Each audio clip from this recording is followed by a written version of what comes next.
ఒకటో తారీఖు అయినా కానీ ఈ రోజు వరకు ఇంకా పింఛన్ లేదు. అదే జగనన్న ఉంటే మాకు ప్రతిరోజు ప్రతి ఒకటో తారీఖున ఉదయాన్నే వచ్చి మమ్మల్ని నిద్ర లేపి పింఛన్ ఇచ్చేవాళ్ళు. మాకు వారంటీ కావాలి, జగనన్నే రావాలి.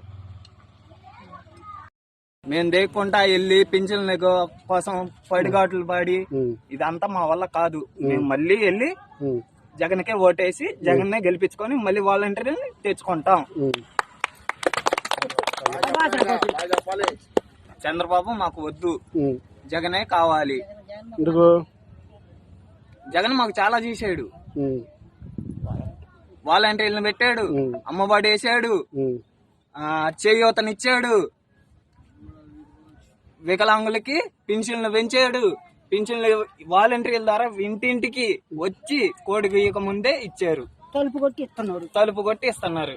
జై జగన్, జై జగన్, జై జగన్, జై జగన్. మేము జగన్ సార్ ఉన్నప్పుడు ఇంటికాడే తీసుకుంటాను సార్ లెక్క. ఇప్పుడు ఎండకు వచ్చి మేము టిఫిన్ చేయకుండా ఏం చేయకుండా వచ్చి షుగర్ ఉంది నాకు, వచ్చాడు కూర్చున్నాం సార్. జగన్ ప్రభుత్వమే బాగుంది, మాకు జగనే బాగా సాయం చేసినాడు. చంద్రబాబు నాయుడు వేస్టే.